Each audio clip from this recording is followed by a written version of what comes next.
সমস্যা। প্রত্যেকের জীবনেই সমস্যা আসা যাওয়া করে, আর প্রত্যেক মানুষ সমস্যা আসার পর তার সমাধান খুঁজতে উঠে পড়ে লাগেন।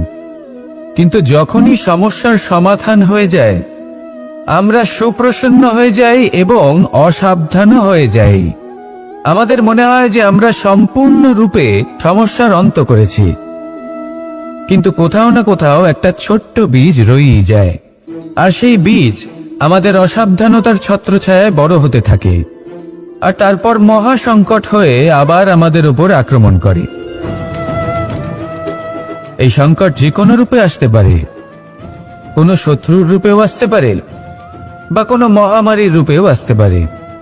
সেই জন্য সবসময় সাবধান থাকাই উচিত, কারণ অসাবধান হলে কি হয়, আমাদের সুরক্ষা চক্রে একটা ছেদ উৎপন্ন হয়, আর আমাদের শেষ করতে পারে এমন এক বাণ সেই ছেদ বিন্দু হয়ে আমাদের হৃদয়ে প্রবেশ করতে পারে।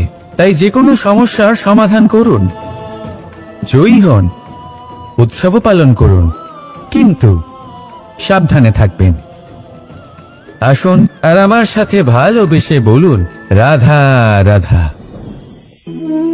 কর্ম, ধর্ম আর কর্তব্য, এই তিনটি একে অপরের সাথে জড়িত, আর অনেক সময় এই তিনটি পালন করতে করতে আমাদের সেই ব্যক্তির সামনে গিয়ে দাঁড়াতে হয়, তার বিরুদ্ধেই যেতে হয়, যাকে আমরা সব থেকে বেশি ভালোবাসি।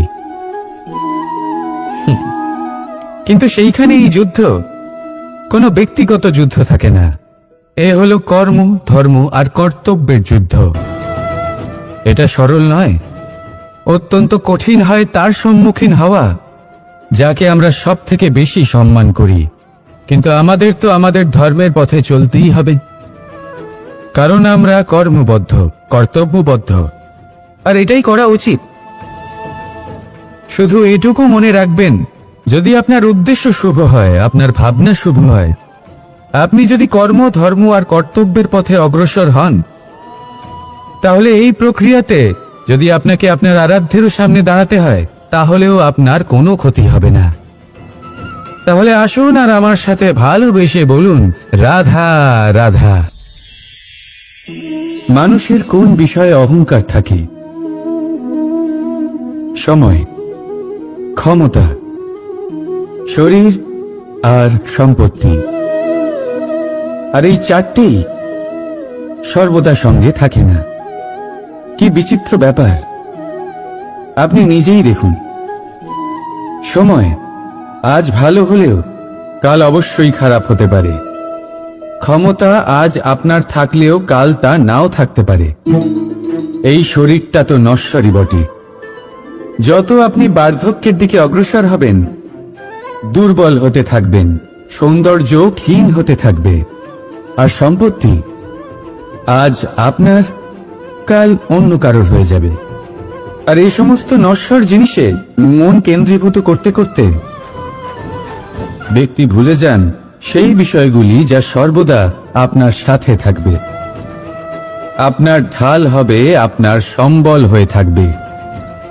আর তা হল আপনার স্বভাব, বুদ্ধি, সৎসঙ্গ আর খাঁটি সম্পর্ক।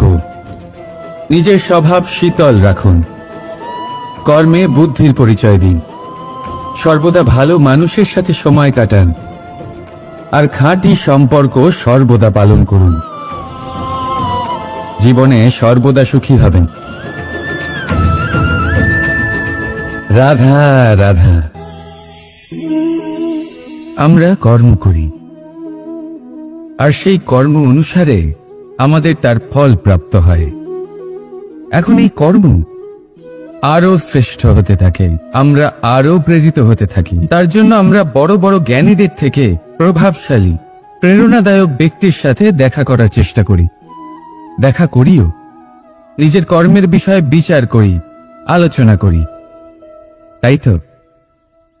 কারণ আমাদের কাজ দেখে তাতে বিশেষ মতামত সামনে থাকা ব্যক্তিই দিতে পারে। কিন্তু এই পুরো চক্রতে সংসারের সব থেকে গুরুত্বপূর্ণ ব্যক্তির সাথে কথা বলতে আমরা ভুলেই যাই। আপনি কি জানেন সংসারের সব থেকে গুরুত্বপূর্ণ ব্যক্তি কে? স্বয়ং আপনি, হ্যাঁ আপনি সে। আপনি জীবিত আছেন, তাই এই সংসার জীবিত আছে। আপনি হলেন আপনার সমস্ত কর্মের কেন্দ্র।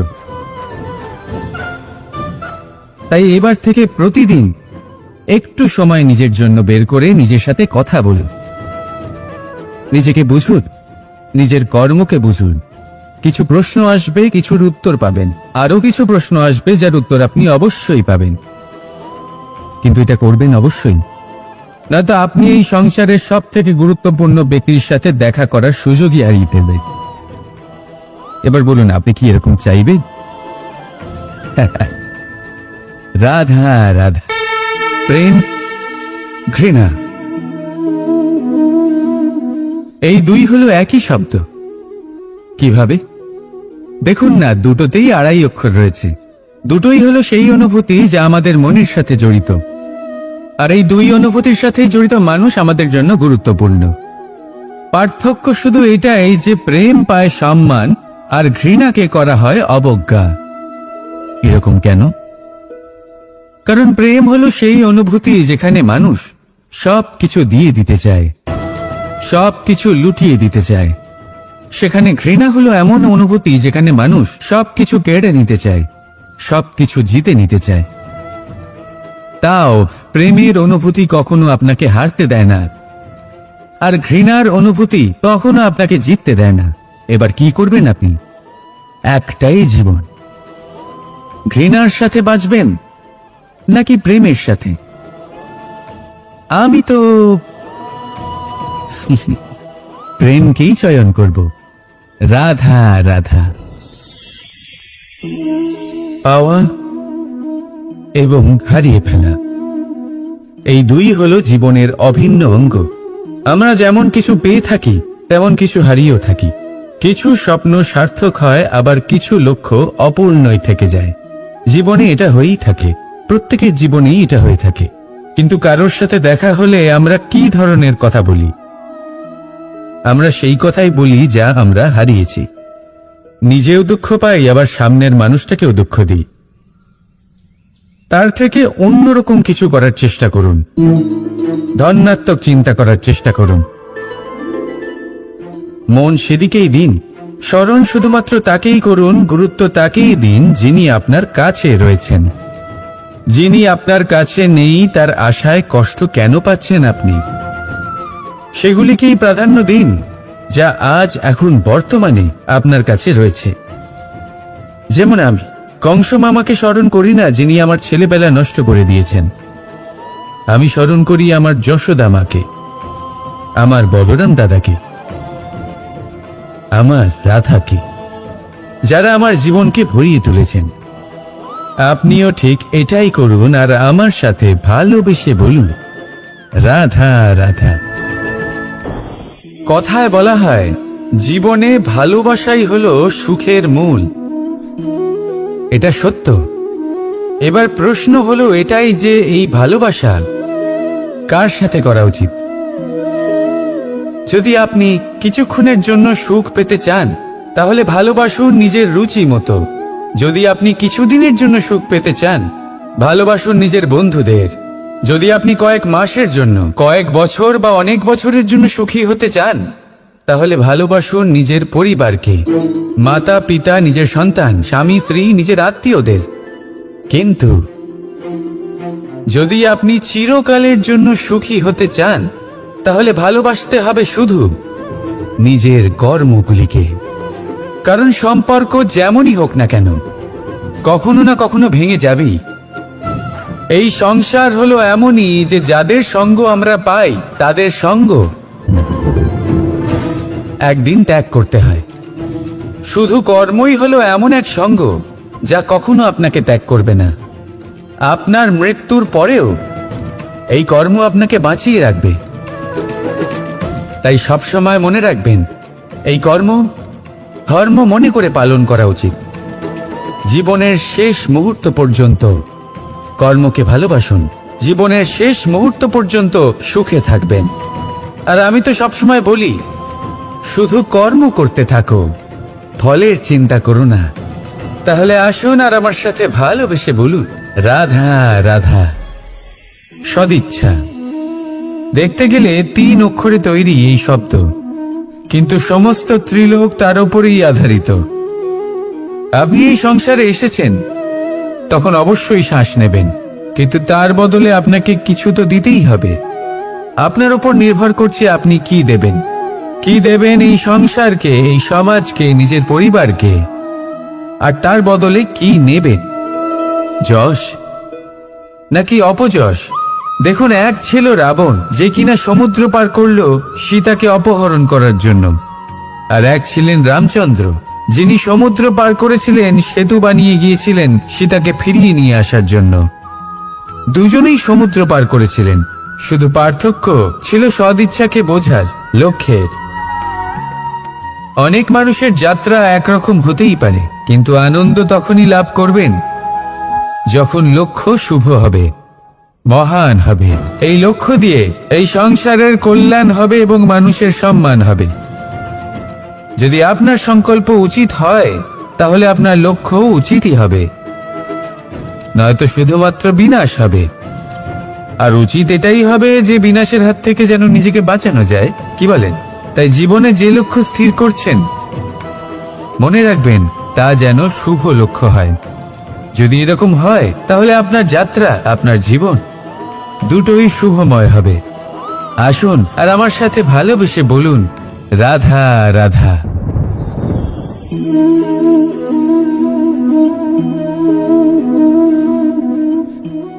মুক্ত। এই মুক্তই সবাইকে মোহিত করে দেয়, নিজের দিকে আকর্ষিত করে। অত্যন্ত সুন্দর, গোল, শুভ্র। মুক্ত দ্বারা নির্মিত আভূষণ, তা হয়তো সে মুকুটই হোক বা কোনো স্ত্রীর অলংকার, তাকে আরো সুন্দর করে তোলে, তাকে আরো সুন্দর দেখতে লাগে। এবার এই মুক্তকে এত সুন্দর দেখার জন্য কত কষ্ট সহ্য করতে হয়, তা কি কখনো আপনি ভেবেছেন? এই মুক্ত ঝিনুক থেকে বের করা হয়। ঝিনুক, যা কিনা সমুদ্রের তলদেশে থাকে। ওকে কত কষ্ট সহ্য করতে হয়, জলের চাপ সহ্য করতে হয়, সমুদ্রের স্রোত সহ্য করতে হয়। এই ঝিনুককে এত কষ্ট সহ্য করতে হয়, এই মুক্তকে এত কষ্ট সহ্য করতে হয়, তারপরে এর রূপ এত সুন্দর হয়। যদি আপনিও আপনার পরিশ্রমের সৌন্দর্য, নিজের পরাক্রমের সৌন্দর্য এই সংসারে প্রকাশিত করতে চান, তাহলে আপনাকেও কষ্ট সহ্য করতেই হবে। তাই জীবনে যখনই সংকট আসবে, বিপদ আসবে, সমস্যা আসবে, তখন একে সুযোগ হিসেবে গ্রহণ করুন। কারণ এই বিপদের সাথেই লড়াই করে আপনি মুক্তর মতোই পরিশুদ্ধ হয়ে উঠবেন। তাহলে আসুন আর আমার সাথে ভালোবেসে বলুন, রাধা রাধা। যখনই আমরা কথা বলি জলরাশির বিষয়ে, যখন আমরা তুলনা করি, তখন আমাদের খুব ভালো লাগে মিষ্টি সরোবর, পুকুর, নদী। আর আমরা অপেক্ষা করে থাকি সাগরের জন্য, সমুদ্রের জন্য। কেন করি? কারণ এই সাগর, এই সমুদ্র, এ হলো অত্যন্ত বিশাল আর ভয়ানক। এর জলও কিন্তু নোনতা, যা আমরা পান করতে পারি না। কখনো ভেবে দেখেছেন এই সমুদ্রের অন্তরে এই নোনতা জল, এই নোনতা ভাব, এটা আসে কোত্থেকে? এই যে সমুদ্র, যে প্রবাহমান নদীর থেকে যে খনিজ নির্গত হয়, তার ভান্ডার হলো এটা।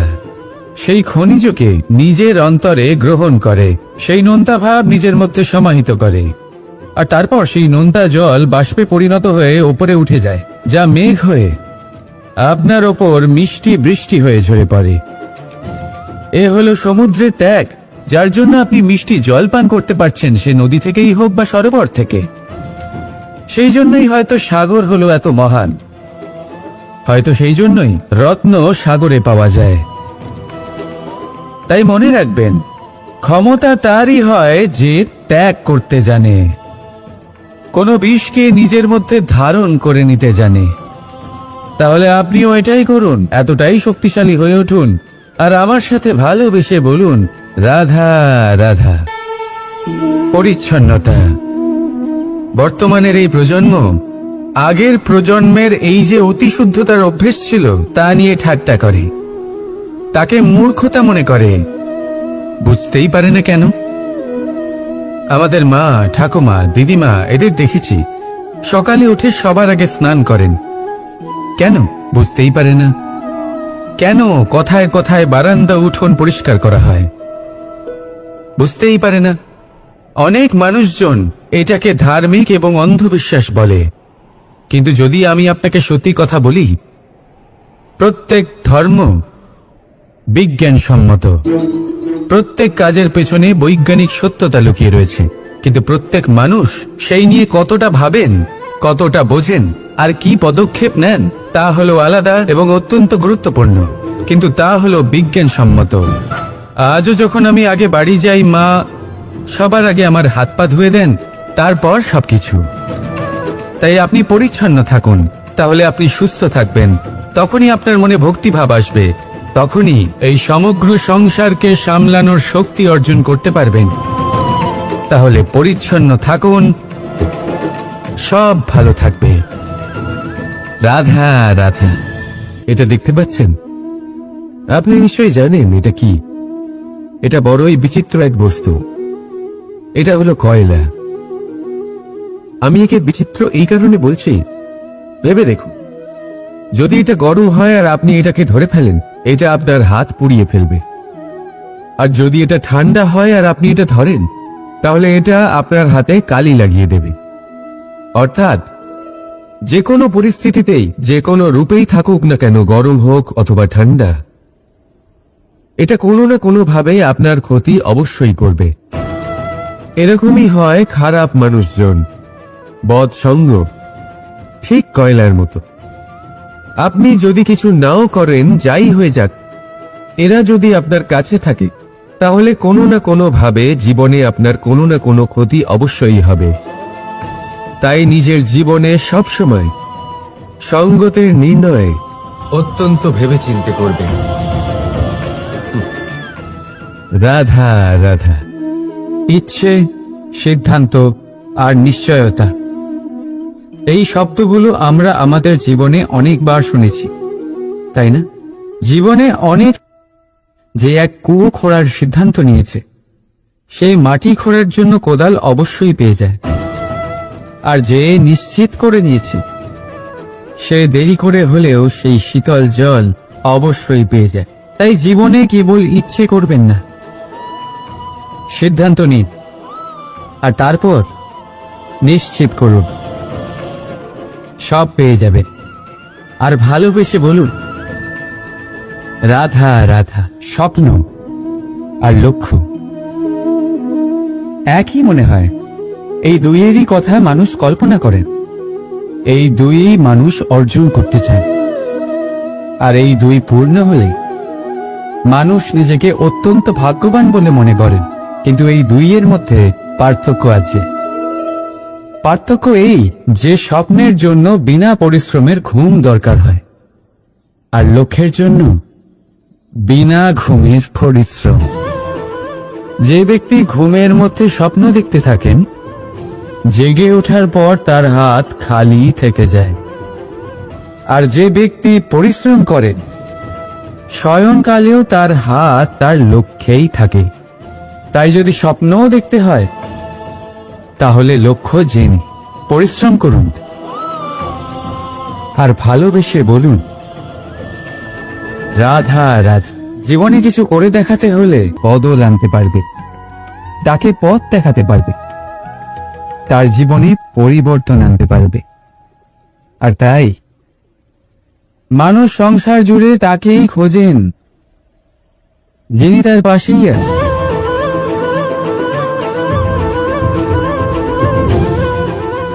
বলুন তো কে? যদি কেউ আপনার জীবন বদলাতে পারে, তবে তাকে আয়নায় দেখুন। আপনি নিজেই সে যে নিজের জীবন বদলাতে পারে, নিজেই নিজের পথপ্রদর্শক হতে পারে, জীবনে বদল আনতে পারে, পরিবর্তন আনতে পারে। তাই চিনুন নিজের অন্তরের শক্তিকে, আর এটা বিশ্বাস করুন যে এই সংসারে আপনার থেকে বেশি শক্তিশালী আর কেউ নেই। জীবন বদলে যাবে আপনার। আর অন্ধবিশ্বাস নয়, আত্মবিশ্বাসের হাত ধরুন, আপনার সমস্যা আপনা থেকেই দূর হয়ে যাবে। তাই ভালোবেসে বলুন, রাধা রাধা। প্রদীপ জ্বালানোর কাজ বড়ই আনন্দদায়ক। উজ্জ্বলতার এই শিখা যেন আত্মার মধ্যে গিয়ে মনে উল্লাস ভরে দেয়।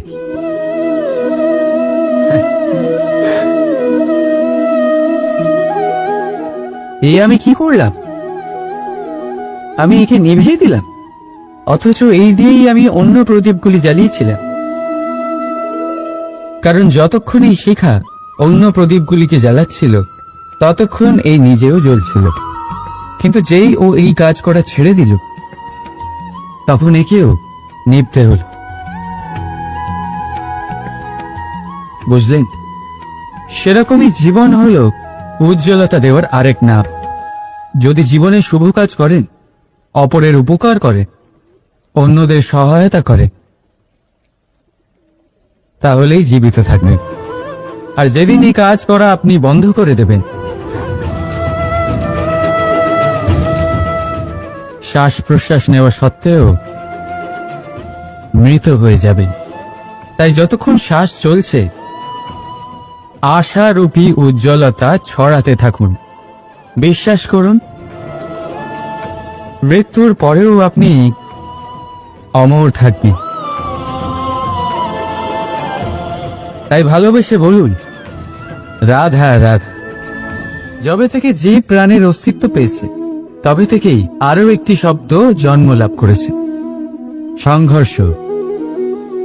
জন্মলগ্ন থেকেই মানুষকে বাঁচার জন্য সংঘর্ষ করে যেতে হয়। কখনো নিজের লক্ষ্যে পৌঁছবার জন্য সংঘর্ষ করতে হয়, আর কখনো যা পেয়েছেন তাকে রক্ষার জন্য সংঘর্ষ করতে হয়। কিন্তু প্রত্যেকে একই অভিযোগ করে যে সংঘর্ষ করার সময় ভীষণ কষ্ট হয়। আপনি যোদ্ধা হলে প্রহার আপনাকে সহ্য করতেই হবে। সাঁতার শিখতে হলে জলে আপনাকে প্রবেশ করতেই হবে। পায়ের তলায় তাদেরই কড়া পড়ে যারা রোজ হাঁটেন, আর যারা হাঁটেন তারা নিজেদের লক্ষ্যে অবশ্যই পৌঁছন। তাই মনে রাখবেন, জীবন ততক্ষণই আছে যতক্ষণ কর্ম করবেন। তাই সংঘর্ষ করতে থাকুন, কষ্ট ভুলে যান, আর আমার সাথে ভালোবেসে বলুন, রাধা রাধা। মানুষ সর্বদা ফলাফলের কথা ভাবে, যে আমি যা করতে চলেছি তার ফল কি হবে, তার পরিণাম কি হবে। কিন্তু এর চিন্তা কেন? কারণ কর্ম যদি শুভ হয়, তাহলে তার পরিণাম খারাপ হতেই পারে না। শুভ চিন্তা নিয়ে যারা কর্ম করেন, তাদের ফলের চিন্তা কিসের? যারা ফুল বিক্রি করেন, তাদের মাঝে সাঝে কাঁটা নিশ্চয়ই ফোটে, কিন্তু সুগন্ধ তাদের হাতে থেকেই যায়। হীরের সন্ধানে কয়লার খনিতে নামা ব্যক্তি কালিমালিপ্ত হয়ে গেলেও তার হাতে হীরে অবশ্যই থাকে। তাই শুভ চিন্তা নিয়েই কর্ম করে যান, পরিণাম শুভই হবে। আর ভালোবেসে বলুন, রাধা রাধা। যাই পাত্রের মধ্যে শীতল থাকে, আর যিনি পান করেন তাকেও শীতল রাখে। আর যে জল এই পাত্রের বাইরে উতলে পড়ে, তা হল অভিমান, যা বাইরের উত্তাপে বাষ্প হয়ে উবে যায়। সর্বদা মনে রাখবে, আত্মসম্মান আপনাকে দৃঢ় করে, আপনাকে শক্তি প্রদান করে, আর অভিমান আপনাকে দুর্বল করে দেয়। তাহলে কি হতে চান আপনি? আত্মসম্মানী নাকি অভিমানী? সিদ্ধান্ত আপনার। রাধা রাধা। সমস্যা। প্রত্যেকের জীবনেই সমস্যা আসা যাওয়া করে, আর প্রত্যেক মানুষ সমস্যা আসার পর তার সমাধান খুঁজতে উঠে পড়ে লাগেন। কিন্তু যখনই সমস্যার সমাধান হয়ে যায়, আমরা সুপ্রসন্ন হয়ে যাই এবং অসাবধানও হয়ে যাই। আমাদের মনে হয় যে আমরা সম্পূর্ণরূপে সমস্যার অন্ত করেছি, কিন্তু কোথাও না কোথাও একটা ছোট্ট বীজ রয়েই যায়, আর সেই বীজ আমাদের অসাবধানতার ছত্রছায়ায় বড় হতে থাকে, আর তারপর মহা সংকট হয়ে আবার আমাদের উপর আক্রমণ করে। এই সংকট যে কোনো রূপে আসতে পারে, কোনো শত্রুর রূপেও আসতে পারে, বা কোনো মহামারীর রূপেও আসতে পারে। সেই জন্য সবসময় সাবধান থাকাই উচিত, কারণ অসাবধান হলে কি হয়, আমাদের সুরক্ষা চক্রে একটা ছেদ উৎপন্ন হয়, আর আমাদের শেষ করতে পারে এমন এক বাণ সেই ছেদ বিন্দু হয়ে আমাদের হৃদয়ে প্রবেশ করতে পারে। তাই যে কোনো সমস্যার সমাধান করুন, জয়ী হন, উৎসবও পালন করুন, কিন্তু সাবধানে থাকবেন। আসুন আর আমার সাথে ভালোবেসে বলুন, রাধা রাধা। কর্ম, ধর্ম আর কর্তব্য, এই তিনটি একে অপরের সাথে জড়িত, আর অনেক সময় এই তিনটি পালন করতে করতে আমাদের সেই ব্যক্তির সামনে গিয়ে দাঁড়াতে হয়, তার বিরুদ্ধেই যেতে হয়, যাকে আমরা সব থেকে বেশি ভালোবাসি। কিন্তু সেইখানেই যুদ্ধ, কোনো ব্যক্তিগত যুদ্ধ থাকে না। এ হলো কর্ম, ধর্ম আর কর্তব্যের যুদ্ধ। এটা সরল নয়, অত্যন্ত কঠিন হয় তার সম্মুখীন হওয়া যাকে আমরা সব থেকে বেশি সম্মান করি। কিন্তু আমাদের তো আমাদের ধর্মের পথে চলতেই হবে, কারণ আমরা কর্মবদ্ধ, কর্তব্যবদ্ধ, আর এটাই করা উচিত। শুধু এটুকু মনে রাখবেন, যদি আপনার উদ্দেশ্য শুভ হয়, আপনার ভাবনা শুভ হয়, আপনি যদি কর্ম, ধর্ম আর কর্তব্যের পথে অগ্রসর হন, তাহলে এই প্রক্রিয়াতে যদি আপনাকে আপনার আরাধ্যেরও সামনে দাঁড়াতে হয়, তাহলেও আপনার কোনো ক্ষতি হবে না। তাহলে আসুন আর আমার সাথে ভালোবেসে বলুন, রাধা রাধা। মানুষের ক্ষমতা আজ আপনার থাকলেও কাল তা নাও থাকতে পারে। এই শরীরটা তো নশ্বরই বটে। যত আপনি বার্ধক্যের দিকে অগ্রসর হবেন, দুর্বল হতে থাকবেন, সৌন্দর্য ক্ষীণ হতে থাকবে, আর সম্পত্তি আজ আপনার, কাল অন্য কারোর হয়ে যাবে। আর এই সমস্ত নশ্বর জিনিসে মন কেন্দ্রীভূত করতে করতে ব্যক্তি ভুলে যান সেই বিষয়গুলি যা সর্বদা আপনার সাথে থাকবে, আপনার ঢাল হবে, আপনার সম্বল হয়ে থাকবে। আর তা হল আপনার স্বভাব, বুদ্ধি, সৎসঙ্গ আর খাঁটি সম্পর্ক। নিজের স্বভাব শীতল রাখুন, কর্মে বুদ্ধির পরিচয় দিন, সর্বদা ভালো মানুষের সাথে সময় কাটান, আর খাঁটি সম্পর্ক সর্বদা পালন করুন। জীবনে সর্বদা সুখী হবেন। রাধা রাধা। আমরা কর্ম করি, আর সেই কর্ম অনুসারে আমাদের তার ফল প্রাপ্ত হয়। এখন এই কর্ম আরো শ্রেষ্ঠ হতে থাকে, আমরা আরো প্রেরিত হতে থাকি। তার জন্য আমরা বড় বড় জ্ঞানীদের থেকে প্রভাবশালী, প্রেরণাদায়ক ব্যক্তির সাথে দেখা করার চেষ্টা করি, দেখা করিও। নিজের কর্মের বিষয়ে বিচার করি, আলোচনা করি, তাই তো? কারণ আমাদের কাজ দেখে তাতে বিশেষ মতামত সামনে থাকা ব্যক্তিই দিতে পারে। কিন্তু এই পুরো চক্রতে সংসারের সব থেকে গুরুত্বপূর্ণ ব্যক্তির সাথে কথা বলতে আমরা ভুলেই যাই। আপনি কি জানেন সংসারের সব থেকে গুরুত্বপূর্ণ ব্যক্তি কে? স্বয়ং আপনি। হ্যাঁ, আপনি সে। আপনি জীবিত আছেন, তাই এই সংসার জীবিত আছে। আপনি হলেন আপনার সমস্ত কর্মের কেন্দ্র। তাই এবার থেকে প্রতিদিন একটু সময় নিজের জন্য বের করে নিজের সাথে কথা বলুন, নিজেকে বুঝুন, নিজের কর্মকে বুঝুন। কিছু প্রশ্ন আসবে, কিছুর উত্তর পাবেন, আরো কিছু প্রশ্ন আসবে যার উত্তর আপনি অবশ্যই পাবেন।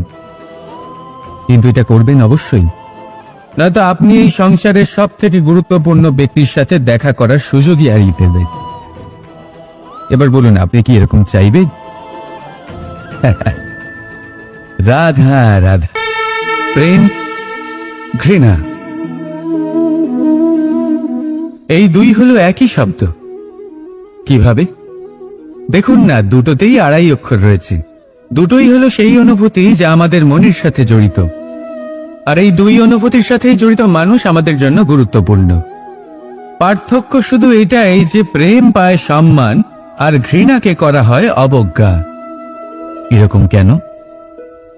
কারণ প্রেম হলো সেই অনুভূতি যেখানে মানুষ সব কিছু দিয়ে দিতে চায়, সব কিছু লুটিয়ে দিতে চায়। সেখানে ঘৃণা হলো এমন অনুভূতি যেখানে মানুষ সবকিছু কেড়ে নিতে চায়, সবকিছু জিতে নিতে চায়। তাও প্রেমের অনুভূতি কখনো আপনাকে হারতে দেয় না, আর ঘৃণার অনুভূতি কখনো আপনাকে জিততে দেয় না। এবার কি করবেন আপনি? একটাই জীবন, ঘৃণার সাথে বাঁচবেন নাকি প্রেমের সাথে? আমি তো প্রেমকেই চয়ন করব। রাধা রাধা। পাওয়া এবং হারিয়ে ফেলা, এই দুই হলো জীবনের অভিন্ন অঙ্গ। আমরা যেমন কিছু পেয়ে থাকি তেমন কিছু হারিয়েও থাকি। কিছু স্বপ্ন সার্থক হয়, আবার কিছু লক্ষ্য অপূর্ণই থেকে যায়। জীবনে এটা হয়েই থাকে, প্রত্যেকের জীবনেই এটা হয়ে থাকে। কিন্তু কারোর সাথে দেখা হলে আমরা কি ধরনের কথা বলি? আমরা সেই কথাই বলি যা আমরা হারিয়েছি। নিজেও দুঃখ পাই, আবার সামনের মানুষটাকেও দুঃখ দিই। তার থেকে অন্যরকম কিছু করার চেষ্টা করুন, ধনাত্মক চিন্তা করার চেষ্টা করুন।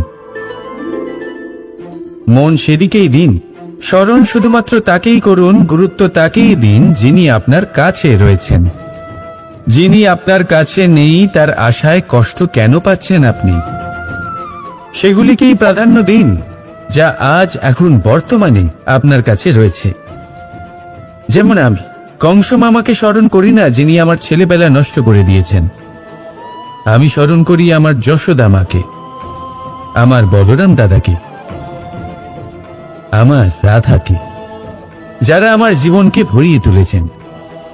আপনিও ঠিক এটাই করুন, আর আমার সাথে ভালোবেসে বলুন, রাধা রাধা। কথায় বলা হয়, জীবনে ভালোবাসাই হলো সুখের মূল। এটা সত্য। এবার প্রশ্ন হলো এটাই যে এই ভালোবাসা কার সাথে করা উচিত?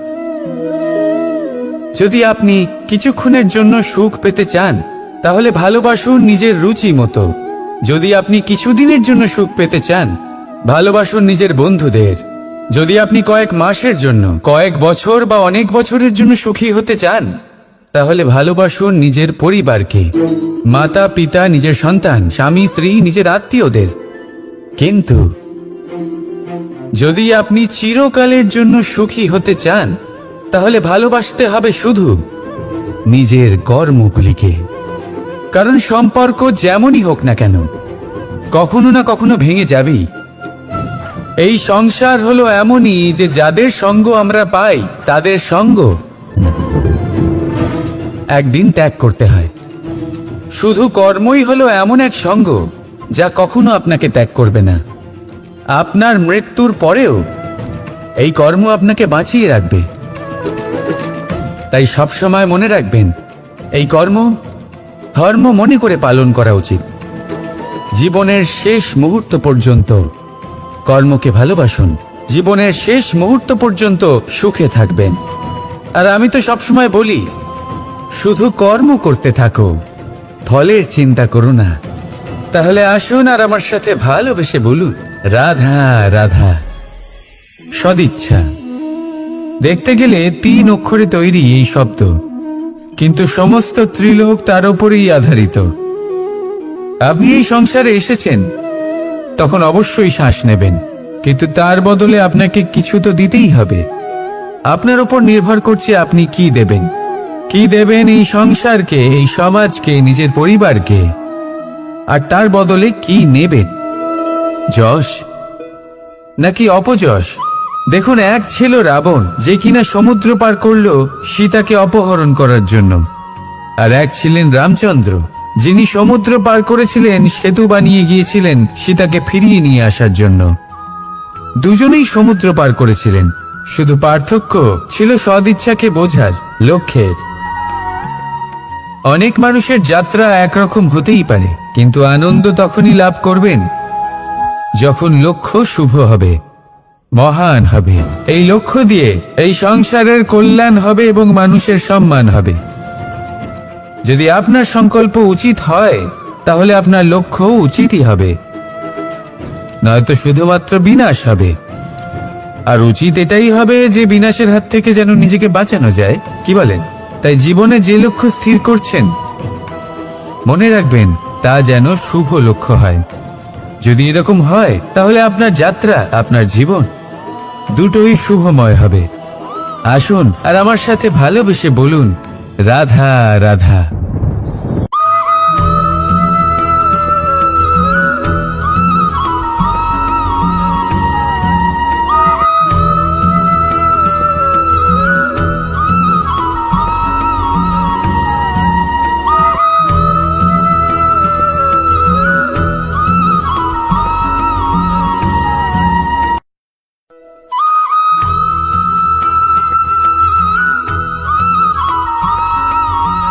এই সংসারে সবথেকে বেশি কোমল বস্তু হলো রেশম। এই রেশম এতটাই কোমল হয় যে এর পুরো একটা থান শুধুমাত্র একটা হাতে ধরা সম্ভব। কখনো ভেবে দেখেছেন এই রেশম কিভাবে হয়? একটি কীট তার লালার দ্বারা উৎপন্ন হয়। এই কীট সেই রেশমকে পাক দিতে থাকে, পাক দিতেই থাকে আর আস্তে আস্তে তার মধ্যেই জড়িয়ে পড়ে। শেষে ওর এই সুন্দর অমূল্য সৃষ্টি রেশমের জন্য এই কীটগুলিকে এই কবচের সাথেই ফুটন্ত জলে ফেলে দেওয়া হয়। এই সংসারে যদি আমাদের স্বপ্ন এই সংসারের দুঃখ হরণ করার জন্য, এই সংসারে সুখ বিতরণ করার জন্য হয়, তবেই আমাদের প্রগতি সম্ভব। যদি আমাদের এই স্বপ্ন শুধুই আমাদের এবং আমাদের স্বার্থ সিদ্ধির জন্য হয়, তাহলে এই স্বপ্ন আমাদের অন্ধ করে দেবে, আমাদের অন্ধকারের পথে নিয়ে যাবে, আর আমরাও সেই কীটের মতো হয়ে যাব। নিজেদেরই মায়াজালে আমরা নিজেই ফেঁসে যাব, আর শেষে আমরা যদি কিছু লাভ করি তা হবে একাকিত্ব, অন্ধকারময় মৃত্যু। তাই স্বপ্ন অবশ্যই দেখুন, কিন্তু এমন ভাবে স্বপ্ন দেখবেন না যে তার এই বন্দিগৃহে আপনি নিজেই ফেঁসে গেলেন। স্বপ্ন দেখুন পরোপকারে।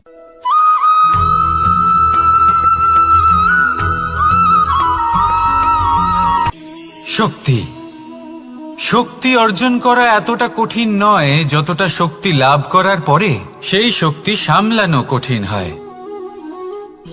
কারণ যেই মানুষ শক্তি লাভ করে তার মনে গর্ববোধ জন্মায়, জন্মায় অহংকার, জন্মায় জেদ। তাই শক্তি প্রাপ্ত করার সাথে বিনম্র থাকাও অত্যন্ত আবশ্যক। আর এটা আমাদের শেখা উচিত বৃক্ষের থেকে। বৃক্ষ যা আমাদের ফল দেয়, বৃক্ষ যা যত ফল দেয় ততটাই ঝুঁকে যায়। আমরা পাথর মারি ওই বৃক্ষের থেকে ফল প্রাপ্ত করার জন্য। সেই পাথরের মার সহ্য করেও বৃক্ষ আমাদের ফল দেয়। কোনো গর্ববোধ নেই, কোনো অহংকার বোধ নেই, আর সেই জন্য এই বৃক্ষের পুজো করা হয়। এটাই হলো মাহাত্ম্য শক্তির সাথে বিনম্রতার। যদি এই শক্তি সৃজন করে থাকে, সাহায্য করে থাকে, সম্বল হয়ে থাকে, তবেই সেই শক্তি উপযুক্ত। আর নয়তো সেই শক্তি একদিন আপনাকে আসক্ত অবশ্যই করবে। তাহলে শক্তি অবশ্যই অর্জন করুন, কিন্তু তার সাথে সেই শক্তি সামলানোর মতো বিবেকও আপনাকে অবশ্যই জাগ্রত করতে হবে। তাহলে আসুন আমার সাথে ভালোবেসে বলুন, রাধা রাধা।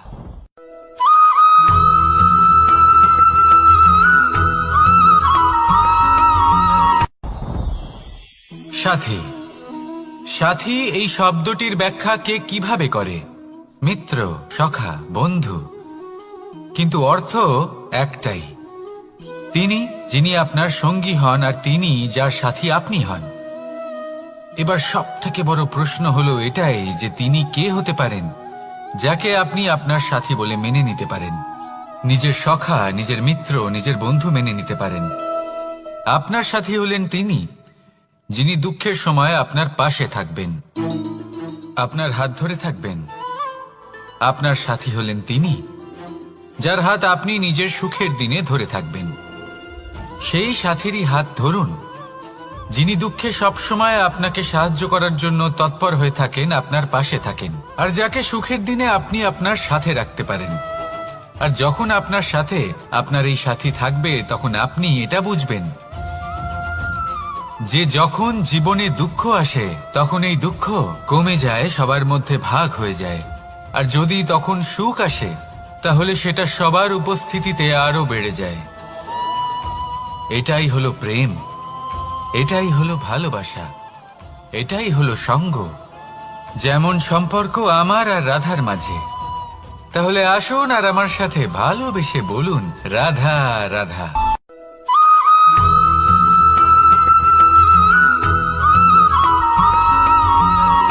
জীবন কিসের উপর নির্ভরশীল? ধনের ওপর, বৈভবের অনুভব যদি আপনি করতে চান তাহলে তা পাবেন শুধু একতার দ্বারা, সংগঠনের দ্বারা। যদি আপনাকে উদাহরণ দিই, নিজের এই হাতটাকে দেখুন, 5টা আঙুল রয়েছে। কোনো একটা বস্তুকে নিজের একটা আঙুল দ্বারা তুলে ধরার চেষ্টা করে দেখুন, বড়ই কষ্ট হবে। তখন আপনি বুঝতে পারবেন যখন এই 5টি আঙুল একত্রিত হয় তখন কোনো কাজ কতটা সহজ হতে পারে। এটাই হলো শক্তি একতার।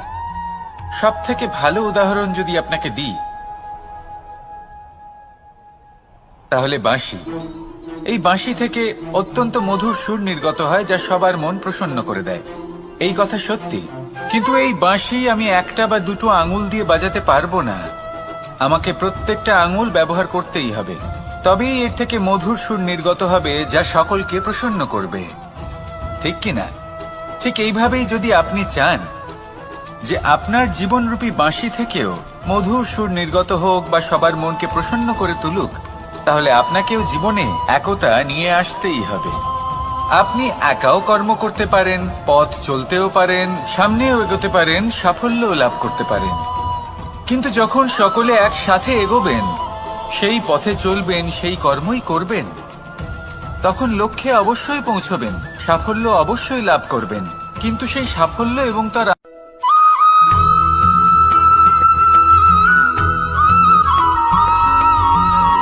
পুরুষার্থ। শাস্ত্রে 4 ধরনের পুরুষার্থের কথা বলা হয়েছে। প্রথম হলো ধর্ম। আপনি কি জানেন এই ধর্ম হলো সেটা যাকে ধারণ করা যেতে পারে, আর ধারণ শুধু সেটাই করা যায় যা পবিত্র। পবিত্র শুধু তাকেই বলা হয় যা নিঃস্বার্থ, যার মধ্যে শাসন করার কোনো ইচ্ছে নেই, যা সরলভাবেই প্রবাহমান, জল এবং বায়ুর মতো। যখন কোনো ব্যক্তি ধর্মকে ধারণ করেন এবং সেই ধর্ম সেই ব্যক্তিকে রক্ষা করে, তখন তাকে ধর্ম বলা হয়। ধর্ম যা রক্ষা করে অহংকার থেকে, খারাপ চিন্তার হাত থেকে। সেই জন্য পুরুষার্থ গড়ে তোলার আগে, ধর্ম পালন করার আগে ধর্মের প্রকৃত অর্থ কি সেটা বুঝে নিন। এটা জেনে রাখুন যে সমস্ত ধর্মের আধার, সমস্ত ধর্মের ভিত শুধুমাত্র ভালোবাসা। আসুন আর এই ভালোবাসার সাথেই বলুন, রাধা রাধা।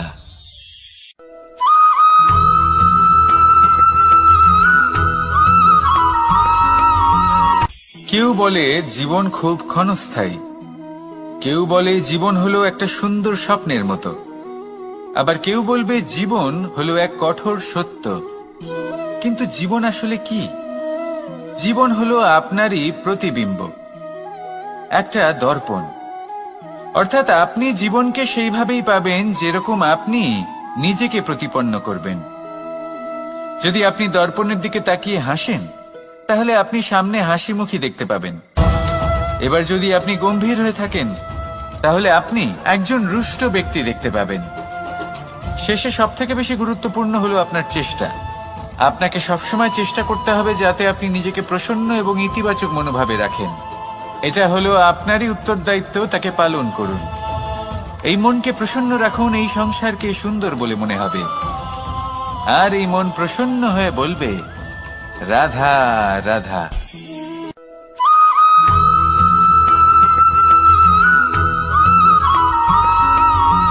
এই সংসারে প্রত্যেক মানুষ এটাই চান যে তিনি যেন ধনবান হন, আর্থিক অবস্থা তার ভালো থাকে, ওনার বাড়িতে লক্ষ্মীর আগমন হয়। কিন্তু সেটা হবে কি করে, সেটাই হলো প্রশ্ন। কেউ বলেন যে যদি পরিশ্রম করো তাহলে ধন অর্জন সম্ভব, কেউ বলেন যে যদি বিদ্যা লাভ হয় তবেই ধন অর্জন সম্ভব, কেউ বলেন যে যদি বলশালী হও তবেই সম্পন্ন থাকবে। ভালো কথা, যদি তাই হয়ে থাকে, তবে দিনমজুর সারা দিন পরিশ্রম করেন, তিনি কেন ধনী হন না? অনেকজন বিদ্বান মানুষ আছেন এই সংসারে, তারা কেন ধনবান হন না? অনেক সংখ্যক বলশালী ব্যক্তি আছেন, তাদের কাছে ধন নেই কেন? তাদের কেন ধনের অভাব হয়?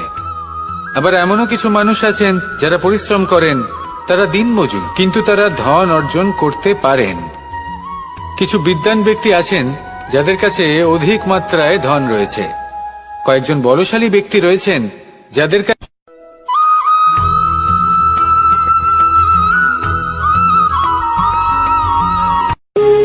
যখন মানুষের মৃত্যু হয় তখন কি হয়? অনেক সংখ্যক মানুষ শোক পালন করতে চলে আসেন। যে ব্যক্তি মৃত্যু লাভ করেছেন তার অনেক বস্তু থাকে যেগুলো তার প্রিয়, যেগুলো তিনি ব্যবহার করেছেন। তার শয্যা, তার বস্ত্র, তার আভূষণ সবকিছু তার থেকে বিচ্ছিন্ন করা হয় এবং খালি হাতে তাকে শ্মশানের উদ্দেশ্যে রওনা করা হয়। আমি আপনাকে এই প্রশ্ন করতে চাই, আপনি এই সংসারে কি অর্জন করেছেন? ধন, সম্পত্তি, বস্ত্র, আভূষণ, এই সবকিছু যে আপনি অর্জন করেছেন, আপনার মৃত্যুর পরে তা আপনার থেকে দূর হয়ে যাবে। এর উত্তর হলো একটাই, আপনার কর্ম। শুধু সেটাই আছে যা একান্ত আপনার, আর শুধু সেটাই এই সংসার থেকে চলে যাওয়ার পরেও সংসারেই জীবিত থাকবে। যদি আপনি দুষ্কর্ম করেন তাহলে এই সংসার আপনাকে একটি অনুচিত উদাহরণ হিসেবে মনে রাখবে যে এই ব্যক্তি খুব পাপী ছিল, অনুচিত কর্ম করতেন। যে পথে তিনি চলেছেন সেই পথে কারোর চলা উচিত নয়। সেখানেই যদি আপনি সৎকর্ম করেন তাহলে সংসার চিরকাল এটাই বলবে যে খুব ভালো মানুষ ছিলেন, সবাইকে ভালোবাসতেন, সবাইকে সাহায্য করতেন, আমার খুব প্রিয় মানুষ ছিলেন।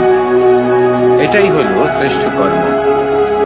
সেই জন্য জীবনে শুধুমাত্র ধন, সম্পত্তি, আভূষণ এই সব অর্জন করতে গিয়ে নিজের মনোনিবেশ করবেন না। শ্রেষ্ঠ কর্ম করুন।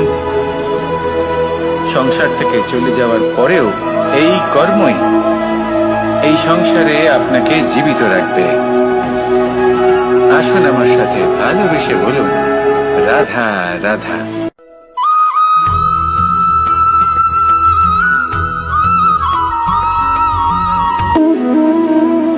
সম্পর্ক হলো আমাদের জীবনের একটি আধার।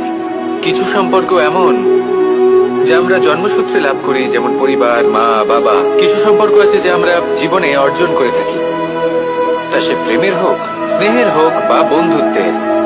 এই সকল সম্পর্ক লাভ করার বা গড়ে তোলার 5টি ধাপ রয়েছে। প্রথম ধাপ, কোনো ব্যক্তির সাথে আলাপ হওয়া, তার সাথে কথা বলা বা তাকে দেখা। দ্বিতীয় ধাপ, সে ব্যক্তিকে আমাদের ভালো লাগা। তৃতীয় ধাপ, আমাদের এটা চাইতে শুরু করা যে জীবনে এই ব্যক্তি যেন আমাদের বন্ধু হন, আমাদের জীবনে থাকেন, বা আমাদের কাউকে ভালোবেসে ফেলা, আর এটা আমাদের ভাবা বা চাওয়া যে সেই ব্যক্তি যেন আজীবন আমার সাথে থাকেন, আমার জীবনে আমার সাথী হয়ে। চতুর্থ ধাপ, লাভ করা। এবার এই ধাপটি অনেক মানুষের পক্ষেই খুবই সরল হয়, বড়ই সরল ভাবে নিজেদের সঙ্গীকে লাভ করে থাকেন। কিছু মানুষের জন্য এই ধাপ অত্যন্ত কঠিন হয়ে থাকে। অনেক প্রতিকূল পরিস্থিতির উপর জয়লাভ করে তারা সঙ্গীকে লাভ করেন, কিন্তু লাভ অবশ্যই করেন। এরপরে আসে পঞ্চম, অন্তিম এবং সব থেকে গুরুত্বপূর্ণ ধাপ। সেটা হলো সেই সম্পর্ক পালন করা। এটা হলো এমন এক বিষয় যা প্রত্যেক মানুষের শেখা যদি ব্যক্তি নিজের জীবনে সম্পর্ক রক্ষা করতে শিখে যান, তবে প্রত্যেক সম্পর্ক তার জীবনকে স্বর্গ করে তুলবে। আসুন আর আমার সাথে ভালোবেসে বলুন, রাধা রাধা।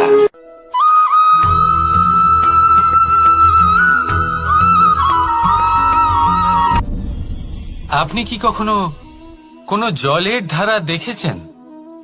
তার সামনে যতই মাটি থাকুক না কেন, যতই কাদা থাকুক না কেন, যখন এই জলের ধারা বইতে আরম্ভ করে দেয়, তাহলে নিজের মনের, নিজের ভাবনার, নিজের জীবনের যত অনাবশ্যক তত্ত্ব আছে, অনুপযোগী অংশ রয়েছে, অর্থাৎ অপরিষ্কার অংশ রয়েছে, তা নিজে থেকেই নির্মল হয়ে উঠবে।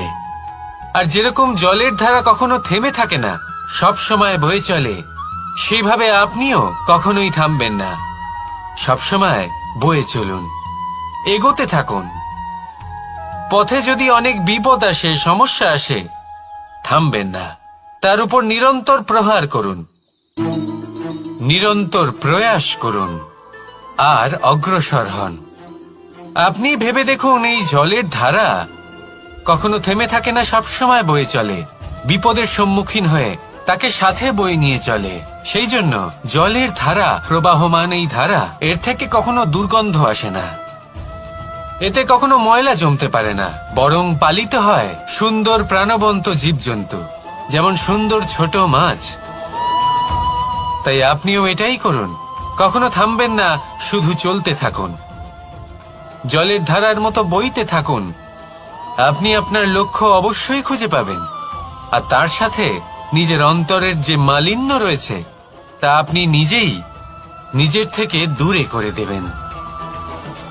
তাহলে আসুন আর আমার সাথে ভালোবেসে বলুন, রাধা রাধা।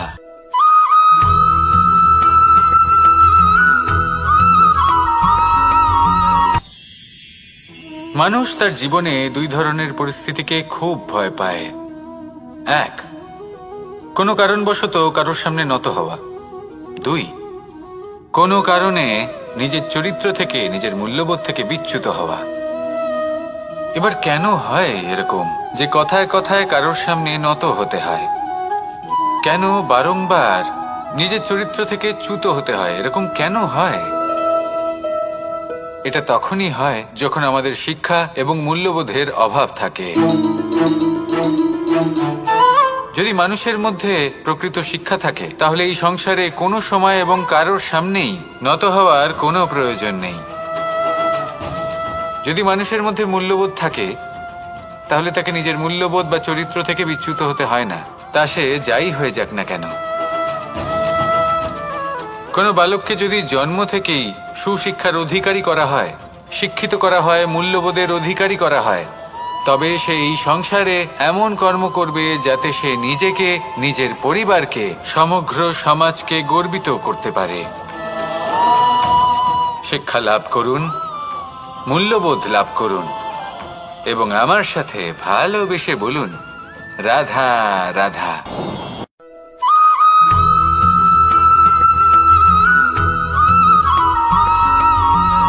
আপনি কখনো দিয়ে তাদের ঠোঁটে খাবার পরিবেশন করে, কিন্তু যেই সেই সন্তানেরা হৃষ্টপুষ্ট হয়ে যায় এবং সেই কথা বাজ নিজে বুঝতে পেরে যায়, সেই বাজ নিজেই সেই বাসা ছিন্ন ভিন্ন করে দেয়। সেই সন্তান যাদের সবেমাত্র ডানা গজিয়েছে, কিভাবে উঠতে হয় তারা জানে না, সেই সন্তানগুলিকে উচ্চতা থেকে ঠেলে দেয়। সেই সন্তান প্রথমে ভয়ভীত হয়ে যায়, তারা সামনে মৃত্যুকে দেখতে পেয়ে ভয়ের কারণে তাদের ডানা ঝাপটাতে থাকে, আর সেই প্রক্রিয়াতেই সেই সন্তানগুলি উড়তে শুরু করে দেয়। এবার এই ঘটনায় আমরা কি শিক্ষা পেতে পারি? এটাই, যদি আপনি মাতা পিতা হন, তাহলে নিজের সন্তানকে অবশ্যই স্নেহ করুন, কিন্তু তাদেরকে নিজের আঁচলের তলায় বেঁধে রাখবেন না। যদি আপনি চান আপনার সন্তান জীবনে উন্নতি করুক, তাহলে নিজের মুঠো থেকে তাদের স্বতন্ত্র করে দিন, এই সংসারে সংঘর্ষ করতে দিন। সেই সন্তান নিজেই বুঝতে পারবে যে জন্মের সময় পাওয়া ডানা কি করে ব্যবহার করতে হয়, আর আপনার চোখের সামনে আপনার সন্তান এই আকাশে উড়তে থাকবে। তাহলে আসুন আমার সাথে ভালোবেসে বলুন, রাধা রাধা।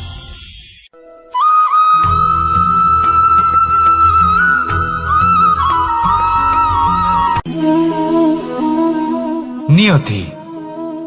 রাধা আমাকে বলে, কৃষ্ণ, যদি তুমি জানো যে নিয়তিতে কি আছে তাহলে তাকে বদলে দাও না কেন?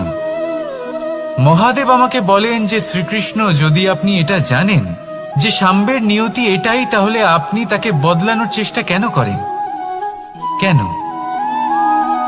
কারণ আমি একজন পিতা, আর পিতার কর্তব্য এটাই, তিনি যেন সম্ভাব্য সব চেষ্টা করেন নিজের সন্তানের মঙ্গলের জন্য।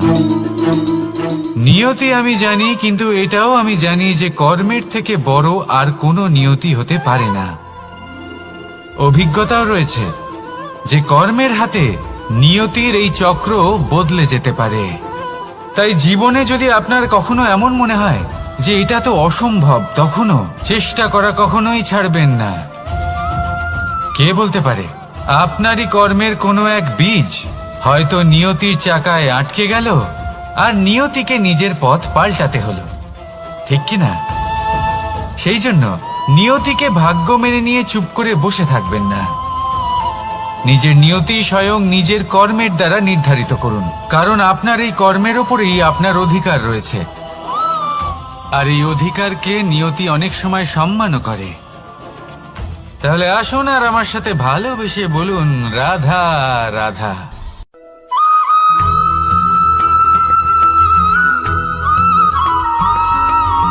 কখনো কখনো আমরা ভাবি যে কোনো ব্যক্তি যিনি ধর্মের পথে চলেছেন, যদি তার দ্বারা কোনো ভুল হয়ে থাকে তাহলে নিয়তি তাকে সেই মুহূর্তেই কঠোর শাস্তি দেন।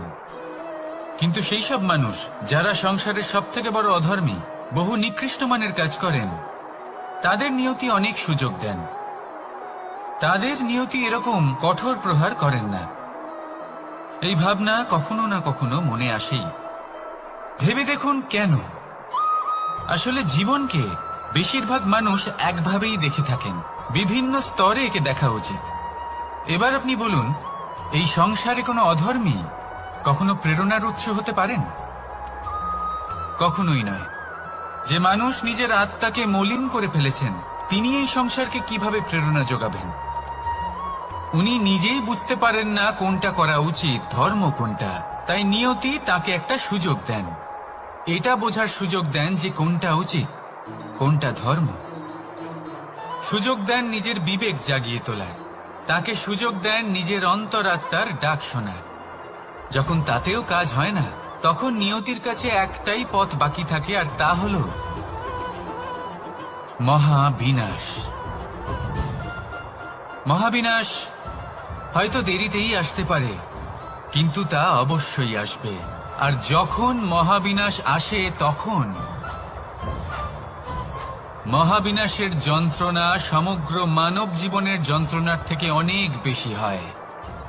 এই কথাটা সবসময় মনে রাখবেন। আর অন্যদিকে যে মানুষ ধর্মের পথে চলছেন, তার দ্বারা যদি কোনো ভুল হয়ে থাকে, তখন নিয়তি তার পরীক্ষা নেন। কিছুক্ষণের জন্য মানুষের মনে হতে পারে নিয়তি তাকে কঠোর শাস্তি দিয়েছেন।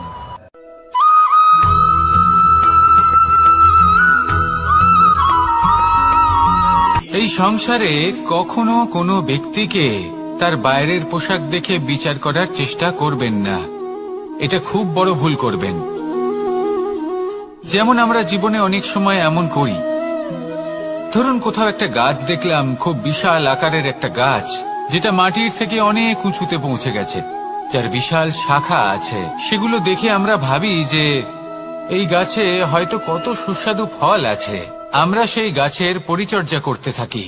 আবার অন্যদিকে হলো একটি তৃণ, যেটা মাটি থেকে কিছুটা উঁচুতে পৌঁছেছে, কিন্তু সেই তৃণর নিচে, মাটির নিচে অত্যন্ত সুস্বাদু ফল বা সবজি জন্ম নেয়, যা আমাদের স্বাস্থ্যের পক্ষে অত্যন্ত উপকারী। সেই জন্য কখনো আবরণ দেখে কাউকে বিচার করতে চেষ্টা করবেন না। তার বদলে এটা বোঝার চেষ্টা করুন যে আপনার সামনে যে ব্যক্তি আছে বা বস্তু আছে, তার বিশেষত্ব কি। যদি এই বিশেষত্ব বোঝার ক্ষমতা আপনি অর্জন করেন, যদি এই শিল্প আপনি নিজের ভেতরে জাগ্রত করেন, তাহলে এই সংসারে বিশেষত্ব কি সেটা আপনি জানতে পারবেন। আর এই সমস্ত খেলা দৃষ্টি থেকে নয়, দৃষ্টিভঙ্গি থেকে জন্ম নেয়। দৃষ্টিভঙ্গি সবসময় শুভ রাখুন আর আমার সাথে ভালোবেসে বলুন, রাধা রাধা।